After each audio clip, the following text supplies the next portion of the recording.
शादी की पहली ही रात किसी ने मेरे पति को जहर दे दिया और उनकी मौत हो गई। सब ने मुझ पर इल्जाम लगाया और मुझे जेल भेज दिया गया। मैं जवान और सुंदर थी, इसलिए जेल में मेरी इज्जत भी छीन ली गई।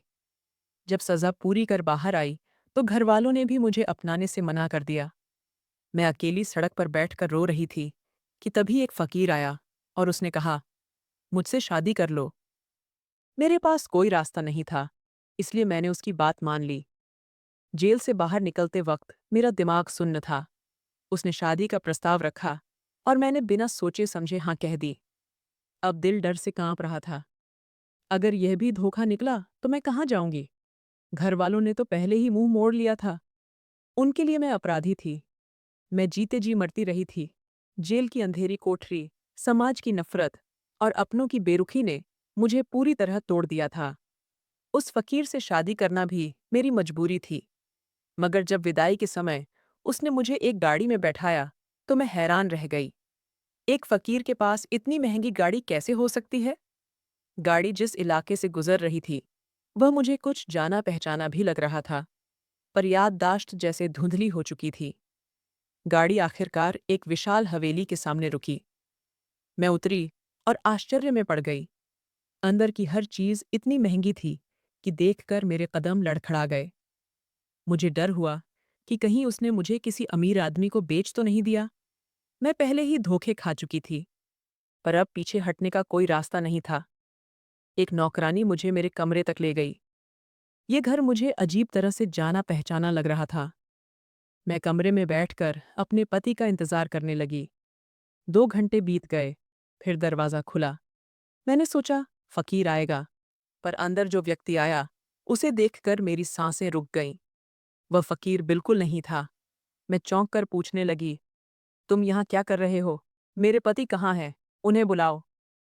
वह व्यक्ति हंस पड़ा और बोला, तुम्हें क्या हो गया है? मैं ही तुम्हारा पति हूँ। क्या तुम मुझे भूल गई हो? उसकी बात सुनकर जैसे मेरे ऊपर पहाड़ टूट पड़ा। उसे देखकर मेरा दिल भर आया। मैं कांपते हुए बोली, भगवान के लिए मुझे आज़ाद कर दो। मैं तुम्हारे साथ नहीं रह सकती। तुमने ही मेरी जिंदगी बर्बाद की है। मेरी खुशियां तुमने छीनी। तुम वही इंसान हो जिसकी वजह से मैं जेल पहुंची। तुम कैसे मेरे पति हो सकते हो? मैं वहीं फर्श पर बैठ गई। पैरों में जान नहीं बची थी। सिर चकराने लगा। मेरी धड़कनें धीमी पड़ने लगीं। आखिरी बार मैंने उसे अपनी ओर बढ़ते देखा। वही इंसान जिसे मैंने पति मानने से इनकार कर दिया था। इसके बाद मेरी आंखों के आगे अंधेरा छा गया। दोस्तों, मेरा नाम अर्पिता है और ये मेरी जिंदगी की वह कड़वी सच्चाई है जिससे मैं अब तक बचती रही। लेकिन अब मैं थक चुकी हूँ। मन चाहता है कि सब ठीक हो जाए, पर मुझे कहीं भी उम्मीद की रोशनी नजर नहीं आती। लगता है मेरी जिंदगी अब कभी पहले जैसी नहीं हो सकेगी। मैं अपने माता-पिता की सबसे छोटी बेटी थी। पापा ने मुझे बहुत दुलार से पाला। हमारे घर में कभी किसी चीज़ की कमी नहीं रही। मुझे पढ़ने का बहुत शौक था, इसलिए मैंने कॉलेज में दाखिला ले लिया। मेरी दोनों बहनों की शादी मैट्रिक के बाद ही कर दी गई थी। एक भाई भी था, जो माँ-पापा का लाडला था, और मेरे जन्म के बाद मैं भी सबकी आंखों का तारा बन गई। मेरी जिंदगी राजकुमारी जैसी थी। जो चाहती थी, पापा पूरा कर देते थे। लेकिन मुझे क्या पता था कि शादी के बाद मेरी दुनिया इतनी बदल जाएगी कि मैं खुद को सुरक्षित महसूस करना ही भूल जाऊंगी। कॉलेज में कदम रखते ही मेरे लिए रिश्ते आने लगे। माँ पापा को चिंता रहती थी कि मेरी शादी भी जल्दी कर देनी चाहिए। लेकिन मेरा सपना कुछ और था। मैं एक अध्यापिका बनना चाहती थी। मैं बच्चों को प्यार से पढ़ाना चाहती थी, क्योंकि बचपन में मुझे भी अच्छे शिक्षकों की कमी महसूस हुई थी। पिताजी मेरी इस इच्छा से सहमत थे, पर माँ की चिंता हमेशा शादी पर अटक जाती थी। पिताजी के दो बहुत करीबी दोस्त थे। एक को मैं अंकल कहती थी और दूसरे को चाचा। अंकल शुरू से ही पिताजी को समझाते थे कि मेरी शादी का सबसे अच्छा रिश्ता राहुल है, लेकिन मुझे राहुल बिल्कुल पसंद नहीं था। हमारे बीच काफी उम्र का अंतर था और मेरा मन कभी उसके लिए तैयार नहीं हुआ। इधर चाचा भी माँ से कहते रहते कि मेरी शादी उनके बेटे से करवाई जाए। दोनों दोस्तों के बीच इसी बात पर मनमुटाव शुरू हो गया। मैंने माँ पापा दोनों से साफ कह दिया था कि मैं अपने परिचितों में से किसी से शादी नहीं करूंगी। अगर एक को हाँ कहूंगी तो दूसरा नाराज हो जाएगा और मैं ऐसे तनाव भरे रिश्ते में बंधना नहीं चाहती थी। पिताजी मेरी बात समझ गए, लेकिन माँ चाचा के परिवार के ज्यादा करीब थीं। इसलिए उन्होंने मुझे यह कहकर मनाया कि पड़ोसी के बेटे विनय का रिश्ता बहुत अच्छा है। मैंने माँ को सिर्फ टालने के लिए विनय के बारे में कुछ नहीं कहा, पर माँ ने मेरी चुप्पी को हाँ समझ लिया। पिताजी ने भी यही मान लिया कि मैंने विनय के लिए सहमति दे दी है। देखते ही देखते पूरे रिश्तेदारों और जान पहचान वालों में यह बात फैल गई कि अर्पिता ने विनय को चुन लिया है और राहुल को मना कर दिया है। अंकल को ये बात बहुत बुरी लगी। उन्होंने कुछ कहा नहीं, पर पिताजी से दूरी बना ली। पिताजी को भी इसका दुख हुआ कि उनके पुराने दोस्त उनसे नाराज हो गए। वे माँ से कहते रहे कि बेटी को ऐसे घर भेजना ठीक नहीं, जहाँ पहले ही लोगों के बीच तनाव हो। लेकिन माँ को दामाद के रूप में सिर्फ विनय ही पसंद था। वह घर का सबसे बड़ा बेटा था और अच्छी नौकरी में था। उसकी कमाई अच्छी थी और जिम्मेदारियां कम थीं। माँ को लगता था कि मेरी जिंदगी सुखी रहेगी। जब बात बढ़ते बढ़ते घर तक पहुंच गई, तो मैंने माँ से कहा कि अब मेरी शादी का ऐलान कर दो, ताकि लोगों की बातें बंद हों। माँ ने सगाई की घोषणा कर दी। ये सब इतनी जल्दी हुआ कि मैं खुद को एक ऐसी स्थिति में फंसा हुआ महसूस करने लगी, जिससे मैं निकल भी नहीं सकती थी। मुझे अपने सपने टूटते हुए साफ दिखाई दे रहे थे। मैं अध्यापिका बनना चाहती थी, लेकिन अब बात हाथ से निकल चुकी थी। मैंने माँ से कहा कि अब जल्दी से शादी की तारीख तय कर दें, क्योंकि मैं रोज-रोज की चर्चा सह नहीं पा रही थी। घर में माहौल और भी उलझ गया, क्योंकि मेरी भाभी, नैना, राहुल की छोटी बहन थी। लेकिन भाभी ने मुझे दिल से अपनाया और यकीन दिलाया कि कोई दबाव नहीं है, मैं अपने हिसाब से फैसला ले सकती हूँ। पर सच तो यह था कि अब फैसला लेने के लिए कुछ बचा ही नहीं था। घरवालों ने घोषणा कर दी कि जल्द ही मेरी और विनय की शादी होने वाली है। मैं अंदर से टूट चुकी थी, लेकिन चुप थी। पिताजी ने भी मेरी खामोशी को महसूस किया। जैसे पहले चहकने वाली, मैं अचानक बिल्कुल शांत हो गई हूँ। विनय मुझसे प्रेम करता था, इसका पता मुझे मेरी मेहंदी वाले दिन चला, जब वह चुपके से मुझसे मिलने आया। मैं दुल्हन की तरह सजी अपने कमरे में उदास बैठी थी। मन बार बार वे खुशहाल दिन याद कर रहा था, जहाँ न कोई चिंता थी, न कोई डर। आज मेरी जिंदगी एक नए मोड़ पर खड़ी थी। किसी अनजान इंसान को अपनी पूरी जिंदगी का हक देना जितना आसान लगता है, उतना होता नहीं है। ये सोचते सोचते मेरे आंसू बह निकले। मैं खुद से पूछ रही थी, कब आएगी मेरे दिल में सच्ची खुशी? तभी कमरे का दरवाज़ा खुला। मैं चौंक गई। सामने विनय खड़ा था। मेरी नज़रें शर्म से झुक गईं। वह मुस्कुराते हुए बोला, तुमसे मिलने के लिए मुझे घर वालों से झूठ बोलना पड़ा। मैं तुमसे बहुत प्यार करता हूँ। तुम्हारे बारे में चाहे जैसी बातें होती रहें, लेकिन तुम्हें पाने के लिए मैं सब सहने को तैयार हूँ। तुम उदास मत होना, मैं हमेशा तुम्हारे साथ रहूंगा। उसके भरोसे भरे शब्द मेरे दिल में पहली बार सुकून की लहर बनकर उतरे। मैं अनायास मुस्कुरा उठी। वह घंटे तक मेरे पास बैठा बातें करता रहा।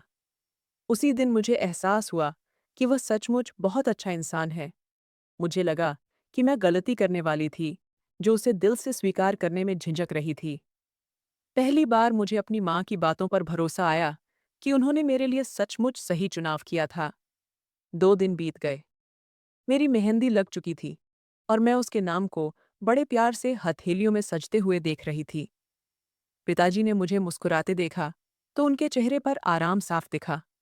उन्होंने मुझे अपने पास बुलाकर कहा, बेटा, कभी यह मत सोचना कि तुम अकेली हो। अगर शादी के बाद कभी कोई परेशानी आए, तो तुरंत बताना। हम हमेशा तुम्हारे साथ हैं। मेरी दुआ है कि तुम्हारी जिंदगी खुशियों से भर जाए। पिताजी ने मुझे आशीर्वाद दिया और उनकी बातों ने मेरे मन को और मजबूत किया। फिर वह दिन आ गया, जिसकी सबको प्रतीक्षा थी। मैं दुल्हन बनकर वधू कक्ष में बैठी बारात का इंतजार कर रही थी। खुशी इतनी थी कि पीठ का दर्द भी महसूस नहीं हो रहा था। तभी बाहर शोर सुनाई देने लगा। पटाखों की आवाजें, ढोल की थाप और बच्चों की खुशियां। खिड़की से झांक कर देखा तो बारात पहुंच चुकी थी। विनय के चेहरे पर पहली बार इतनी चमक देखी। वह नाच रहा था, हंस रहा था। लेकिन तभी मेरी नज़र एक अजीब दृश्य पर पड़ी। एक लड़की, जिसका चेहरा घूंघट से ढका था, विनय के पास गई और उसे दूध का गिलास थमा दिया। उसने नाचते हुए ही वह दूध पी लिया और गिलास उसे लौटा दिया। लड़की फिर भीड़ से ऐसे गायब हुई मानो वहां थी ही नहीं। मुझे यह दृश्य अजीब लगा, लेकिन मैंने खुद को खुश रहने की कोशिश में वहीं रोक लिया। मुझे बिल्कुल अंदाजा नहीं था कि वही लड़की मेरी जिंदगी को तहस-नहस करने वाली थी।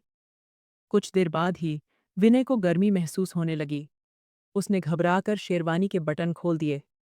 हालत बिगड़ती देख लोग उसे अंदर ले आए। उसे पंखे के पास बिठाया गया। तबीयत थोड़ी संभली तो जल्दी-जल्दी शादी की रस्में पूरी करवाई गईं। तभी माँ मेरे पति को दूध देने आईं। उसने हैरानी से कहा, मैं तो दूध पहले ही पी चुका हूँ, क्या आपने नहीं भेजा था? माँ ने हैरानी से सिर हिलाया। नहीं बेटा, मैंने नहीं भेजा। शायद तुम्हारी साली ने भेज दिया हो, माँ ने मजाक में कहा। मेरा दिल जोर-जोर से धड़कने लगा। वही अनजान लड़की, वही गिलास, और अब यह अनहोनी जैसा एहसास। अचानक माहौल में अफरा-तफरी मच गई। विनय की तबीयत और बिगड़ गई। शादी की रस्में बीच में ही रोक दी गईं और मेरी विदाई तुरंत कर दी गई। मैं रोती हुई माता-पिता के आशीर्वाद में ससुराल ले जाई गई। जब हम अपने कमरे में पहुंचे, विनय मेरे पास बैठने ही वाला था कि अचानक उसके मुंह से तेज खून निकला। वह मेरे सामने गिर पड़ा। मेरी गोद में ही उसने आखिरी सांस ली। वह न मुस्कुरा सका, न कुछ कह पाया, और हमेशा के लिए मेरी आंखों के सामने दुनिया छोड़ गया। मैं सिर्फ तड़पती आंखों से यह सब देखती रही। शरीर जैसे पत्थर हो गया था, पर दिल भीतर से चीत्कार रहा था। जैसे ही होश संभला, मेरे मुंह से जोर-जोर की चीखें निकलने लगीं। मैंने किसी तरह विनय को पलंग पर लिटाया। मेरे हाथ उसके खून से सने हुए थे और मेरी दुल्हन की पोशाक पूरी तरह लाल हो चुकी थी। घबराकर मैं बाहर भागी। घरवाले मुझे देखकर दंग रह गए। क्या हुआ? तुम रो क्यों रही हो? मैंने कुछ कहने की हिम्मत ही नहीं जुटा पाई। बस कमरे की तरफ कांपती उंगली से इशारा कर दिया। सब लोग भागकर अंदर गए। अगले ही पल चाची ने मुझे पकड़कर जोरदार थप्पड़ मारा। मनहूस, तेरे पांव घर में पड़ते ही मेरा बेटा चला गया। जरूर तेरी ही कोई चाल होगी। मैंने शुरू से कहा था कि यह लड़की मेरे लायक नहीं है। और देखो, मेरी ही समझ पर पर्दा पड़ा। तू डायन है, हत्यारिन। तूने मेरे बेटे को मार डाला। वह छाती पीट-पीट कर रोने लगी और मैं सब कुछ स्तब्ध होकर देखती रही। दिमाग सुन्न हो चुका था। मैंने हिम्मत करके रोते हुए कहा, मैं बेगुनाह हूँ। मैं विनय से मोहब्बत करने लगी थी।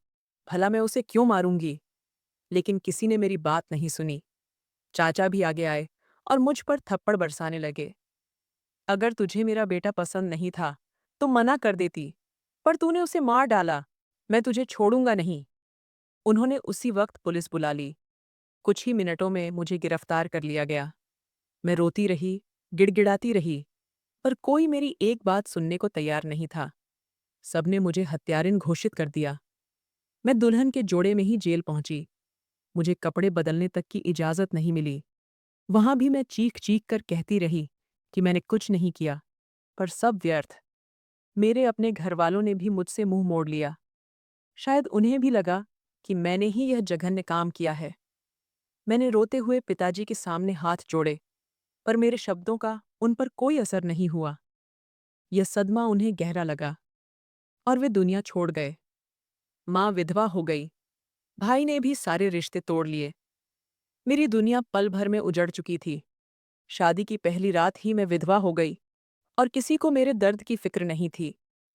चाची सिर्फ अपने दुख में डूबी थीं और मैं समझ सकती थी, बेटे को खोने का दर्द असहनीय होता है। पर मेरा क्या कसूर था? मेरा भी तो जीवन उजड़ गया था। लेकिन किसी ने यह सोचना जरूरी नहीं समझा। सभी ने आरोप लगाए और मुझे जेल की अंधेरी कोठरी में धकेल दिया। वहां राहुल भी कहीं दिखाई नहीं दिया। उसने भी मुझे बचाने की कोई कोशिश नहीं की। मैंने 2 साल जेल में गुजार दिए। हर दिन यही सोचकर दुआ करती कि एक दिन मेरी बेगुनाही साबित होगी। पता नहीं किसकी बद्दुआ लगी थी, शायद राहुल की। आज तक मुझे यह भी पता नहीं चल पाया कि मेरे पति का असली कातिल कौन था। फिर एक दिन मुझे पत्र मिलने लगे। पत्र में लिखा होता, मैंने तुम्हारे पति को मारा है। मुझे माफ कर देना। मुझे अफसोस है कि तुम मेरी वजह से जेल में हो। कभी लगता कि पत्र किसी पुरुष ने लिखा है, कभी लगता किसी महिला ने। वह कभी अपनी पहचान नहीं बताता था। मैंने ये पत्र अदालत तक पहुंचाने चाहे, लेकिन लगता है जेल के कुछ भ्रष्ट कर्मचारियों ने सब नष्ट कर दिए। कुछ समय बाद पत्र आना भी बंद हो गए। इसी बीच जेल का अधीक्षक, एक घिनौना, चरित्रहीन आदमी, हर महिला बंदी पर नजर रखता था। मुझे नहीं पता था कि अगली बारी मेरी होने वाली है। एक रात, देर से, वह मेरी कोठरी में घुस आया। मैं चीखती रही, पुकारती रही, पर कोई नहीं आया। उसने मेरी इज्जत को तहस-नहस कर दिया। मात्र 25 साल की उम्र में मैंने जीवन का सबसे बड़ा अंधेरा देख लिया। उस रात मैं फूट-फूट कर रोई। ईश्वर से हाथ जोड़कर कहा, अब मेरे धैर्य की परीक्षा मत ले। मेरा सब कुछ खत्म हो चुका है। अब मुझे यहाँ से निकाल। सुबह होते ही मैंने जोर-जोर से रोना शुरू किया। वह जेलर, जिसकी ड्यूटी खत्म हो चुकी थी, मुझे धमकाने आया। पर इस बार मैं बिल्कुल नहीं डरी। मेरे पास अब खोने को कुछ नहीं बचा था। मैंने जेल के सभी कर्मचारियों और महिलाओं के सामने उसकी हरकतें बता दीं। मैं इस आदमी पर केस कराना चाहती हूँ, मैंने थाम आवाज में कहा। मेरी आवाज कांपी नहीं। पहली बार मुझे खुद अपने भीतर ताकत महसूस हुई, क्योंकि अब मैं सच के लिए लड़ने को तैयार थी, चाहे दुनिया मेरे खिलाफ ही क्यों न हो। सौभाग्य से वहां एक संवेदनशील सिपाही मौजूद था। उसने मेरी सिसकियों को अनसुना नहीं किया और पूरी बात ऊपर तक पहुंचा दी। मुझे नहीं पता था कि मेरी आवाज जेल की दीवारों में कैद नहीं रहेगी, बल्कि पूरे देश तक पहुंच जाएगी। एक दिन मुझे अचानक एक कमरे में बुलाया गया, टीवी पर चल रही खबर देखने के लिए। स्क्रीन पर ब्रेकिंग न्यूज चमक रही थी। जेल में बंद आरोपी महिला के साथ जेलर द्वारा दुष्कर्म। ये पढ़ते ही मेरा सिर झुक गया। सच यही था, और इससे बुरा अब क्या हो सकता था। मेरी इज्जत तो पहले ही छिन चुकी थी। अब अगर दुनिया भी यह सुन ले, तो उसमें और क्या बचा था। मैंने ठान लिया कि उस इंसान को मैं किसी हाल में नहीं छोड़ूंगी, जिसने न सिर्फ मुझे, बल्कि न जाने कितनी औरतों को तबाह किया था। कुछ ही समय में मीडिया के लोग जेल पहुंच गए। उन्होंने मुझसे बयान लिया। मैं रोते-रोते बस इतना कह सकी, मेरे केस की दोबारा जांच की जाए। मैंने अपने पति की हत्या नहीं की। मेरी यह गुहार जंगल की आग की तरह फैल गई, और फिर मेरे केस की नई जांच शुरू हुई। शादी की वीडियो निकाली गई, जिसे देखने के बाद साफ पता चला कि विनय को जहर दिया गया था, और वही रहस्यमयी औरत, जो घूंघट में उसका गिलास पकड़ा कर गई थी, वही उसकी मौत की वजह थी। मैं इज्जत के साथ बरी कर दी गई, लेकिन दुनिया इतनी आसान नहीं होती। मेरी रिहाई से पहले ही मेरी इज्जत लूटे जाने की खबर हर तरफ फैल चुकी थी। घरवालों के लिए यह कलंक बन गया। उसी कलंक ने मेरे जीवन को फिर से अंधेरे में धकेल दिया। मुझे लगा था कि शायद लोग सहानुभूति देंगे, माफी मांगेंगे, मुझे फिर से अपना पाएंगे। पर मैंने गलत सोचा था।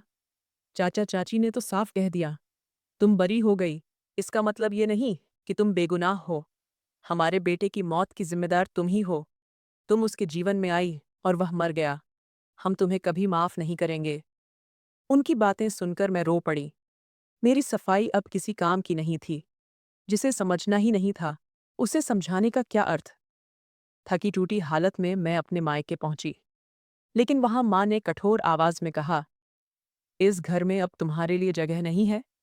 अगर तुम सिर्फ बेगुनाह साबित होकर आती, तो हम तुम्हें अपना लेते। लेकिन तुम्हारी इज्जत लूटे जाने की खबर हम कैसे अनसुनी कर दें? लोग क्या कहेंगे? यही कि हमारी बेटी जेल में अपमानित हुई थी।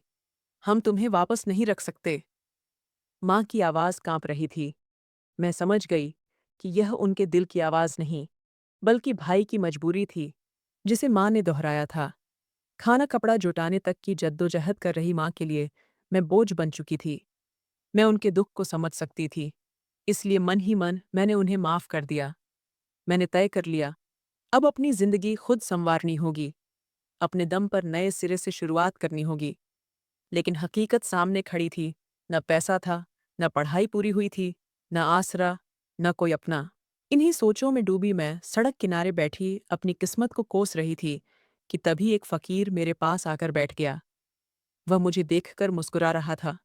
उसकी मुस्कान ने मुझे बेचैन कर दिया, जैसे फिर कोई खतरा करीब आ रहा हो।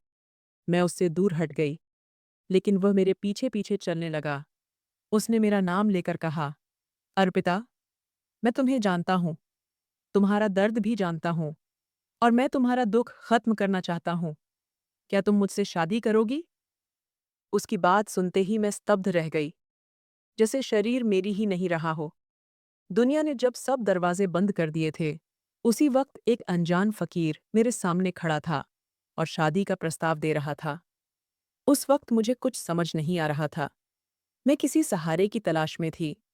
मुझे बस एक छत चाहिए और 2 वक्त का खाना। जेल से निकले हुए 2 दिन हो चुके थे और मैंने ठीक से कुछ खाया भी नहीं था। फकीर ने मुझे खाना दिया। मैं आंसुओं के बीच जैसे-तैसे वह निवाले निगलती रही। पेट से ज्यादा रोता हुआ दिल भर रहा था। खाना खत्म होते ही मैंने उसकी तरफ देखकर अचानक कह दिया, हाँ, मैं तुमसे शादी करने के लिए तैयार हूं। मेरी बात सुनकर वह मुझे मोहब्बत भरी नज़र से देखने लगा और बोला, ठीक है, फिर कल मैं तुम्हें ब्याह कर अपने घर ले जाऊंगा। आज की रात तुम यहीं इस झोपड़ी में रुक जाओ। कल तुम्हें शादी का जोड़ा भी दिया जाएगा। फिर मैं तुम्हें अपने घर ले जाऊंगा। तुम्हें कोई आपत्ति तो नहीं? एक बार फिर सोच लो। उसकी उलझी दाढ़ी, मैले चेहरे और फटे हाल कपड़े देखकर एक पल को लगा कि शायद मैं बहुत बड़ा फैसला जल्दबाजी में कर रही हूं। लेकिन फिर आसमान की तरफ देखा, सोचा, खुले आकाश के नीचे और कितनी रातें काट सकती हूं। मैंने मन ही मन ठान लिया, अब जो हो यही मेरा रास्ता है।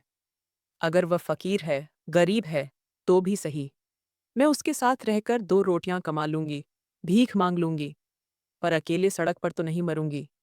कभी नहीं सोचा था कि राजकुमारी जैसी जिंदगी से चलकर मैं एक दिन इस हाल में पहुंची बैठी रहूंगी, जहां सहारा भीख और दया में ढूंढना पड़ रहा है। जेल से तो आज़ादी मिल चुकी थी, इसके लिए मैंने भगवान को धन्यवाद दिया। खुद को समझाया, अब आगे की जिंदगी शायद थोड़ी आसान होगी। सुबह सुबह एक औरत मेरे लिए शादी का जोड़ा लेकर आई। कपड़े देखते ही मेरी आंखें फैल गईं। इतना खूबसूरत जोड़ा मैंने पहले कभी नहीं देखा था, यहाँ तक कि विनय से शादी के समय भी नहीं। वह लिबास पहनकर मैं आईने के सामने खड़ी रह गई। थोड़ी देर बाद एक गाड़ी मुझे लेने आ पहुंची। मैं हैरान थी, एक फकीर और इतनी महंगी गाड़ी? पर मैंने अपने मन के सारे सवाल दबा दिए। सबसे पहले वह गाड़ी मुझे पार्लर ले गई, जहां मुझे दुल्हन की तरह सजाया गया। फिर वहीं से गाड़ी मुझे एक अनजान जगह ले गई, जहां शादी की तैयारी हो रखी थी। मुझसे पूछा गया, क्या तुम इस शादी के लिए राजी हो? मैंने अपने बीते दुखों को याद करके, विनय को मन ही मन याद करके, 7 फेरे लिए और अपनी जिंदगी एक ऐसे आदमी के नाम कर दी, जिसे मैं जानती तक नहीं थी। न उसका घर, न उसका असली नाम, न उसका अतीत, कुछ भी नहीं। जिंदगी पहले ही कड़वी हो चुकी थी। अब मैं सिर्फ इतना चाहती थी कि कोई मुझे अपना कह दे। बस, इसी सहारे की जरूरत में मैंने उस फकीर का प्रस्ताव स्वीकार कर लिया था। शादी के बाद गाड़ी मुझे जिस जगह लेकर पहुंची, वह देखकर मैं दंग रह गई। ये कोई झोपड़ी नहीं थी, बल्कि एक बड़ा सा आलीशान बंगला था। मेरे नए पति ने मुझसे कहा था, तुम बस मेरे घर आ जाना, मैं तुम्हें दिल से अपना चुका हूं। उन्होंने मुझे एक रिकॉर्डिंग भी भेजी थी, जिसमें वही दूल्हे के जोड़े में नजर आ रहे थे। उन्हें देखकर मैं चौंक उठी। मन में यह भी आया, अगर इन्हें पहले देखा होता तो शायद कभी इन्हें अपना पति ही नहीं मान पाती। मुझे कमरे तक पहुंचाया गया। मैं दुल्हन की तरह सजी बिस्तर पर बैठी थी कि कुछ देर बाद दरवाज़ा खुला। सामने जो शख्स खड़ा था, उसे देखते ही मेरे हाथ पैर कांपने लगे। वह राहुल था। मैंने थरथराती आवाज में पूछा, तो तुम यहाँ क्या कर रहे हो? वह सहज बनने की कोशिश करते हुए बोला, तुम्हारा पति हूं, तो तुम्हारे कमरे में मैं ही तो आऊंगा ना। उसका यह कहना था कि जैसे मेरे पैरों तले जमीन खिसक गई। मैं चिल्ला उठी, मैं तुम्हें अपना पति नहीं मानती, यहाँ से चले जाओ। तुम्हारी वजह से मुझ पर इतना बड़ा इल्जाम लगा, मैं तुम्हें कभी माफ नहीं करूंगी। राहुल आगे बढ़ा और जबरदस्ती मुझे गले लगाने की कोशिश करने लगा। मैं उसकी बाहों से खुद को छुड़ाती रही। मेरा दम घुटने लगा। मुझे तुम्हारे साथ नहीं रहना, मुझे आजाद कर दो। मैं तुम्हारे साथ कैसे जी सकती हूँ? जोर की घबराहट में मुझे चक्कर आने लगे और सब कुछ काला पड़ गया। मैं बेहोश हो गई। जब होश आया, अगला दिन था। मैं बिस्तर पर थी और राहुल मेरे सामने खड़ा था। इस बार उसकी आंखों में झिझक और शर्म थी। वह धीमी आवाज में बोला, मैं मानता हूं, गलती मेरी है। मैंने ही विनय को जहर देने की योजना बनाई थी, लेकिन ईश्वर की मर्जी कुछ और निकली। जिस किराए के हत्यारे को मैंने पैसे दिए थे, उसे मैंने बाद में फ़ोन करके मना कर दिया। उसने मेरी बात मान भी ली। मेरे दिल से जैसे कोई भारी पत्थर हट गया था, लेकिन अंतरात्मा मुझे बार-बार कचोट रही थी। राहुल रोते-रोते सब कुछ बता रहा था और हर शब्द मेरे सीने पर किसी बोझ की तरह गिर रहा था।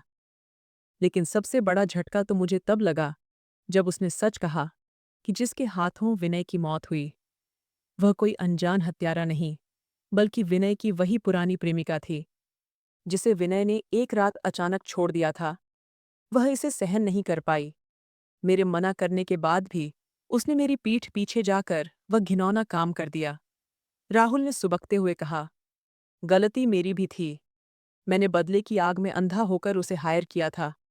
मुझे लगा वह सिर्फ डराएगी, नुकसान पहुंचाएगी, पर मार देगी, ये कभी सोचा भी नहीं था। वह पहले मेरी दोस्त थी और मैंने गुस्से में उससे मदद मांगी, पर वह विनय से इतनी नफरत करती थी कि उसने मेरी बात ठुकरा दी और उसे खत्म कर दिया। राहुल की आंखें लाल थीं। वह अपराध बोध से कांप रहा था।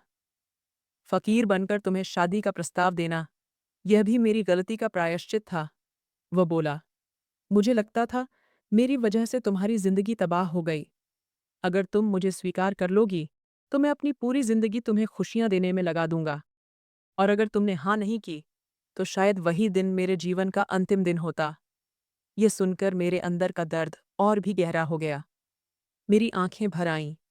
मैं रोते-रोते हिचकियां लेने लगी और वह मेरे आंसू पोंछने के लिए हाथ बढ़ा रहा था। मुझे डर था, कहीं उसके किए की वजह से मेरा नाम फिर से बदनाम न हो जाए। कहीं लोग यह न मान लें कि मैं ही असली दोषी थी।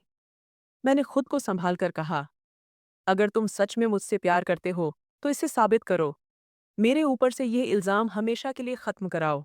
विनय के असली अपराधियों को कानून के हवाले करो, तभी मेरे दिल को सुकून मिलेगा। राहुल ने बिना झिझक वादा किया।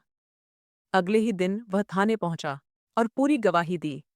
उसी गवाही ने एक नया मोड़ ला दिया। पुलिस ने तुरंत उस लड़की को गिरफ्तार कर लिया और मेरा नाम मामले से हटा दिया गया।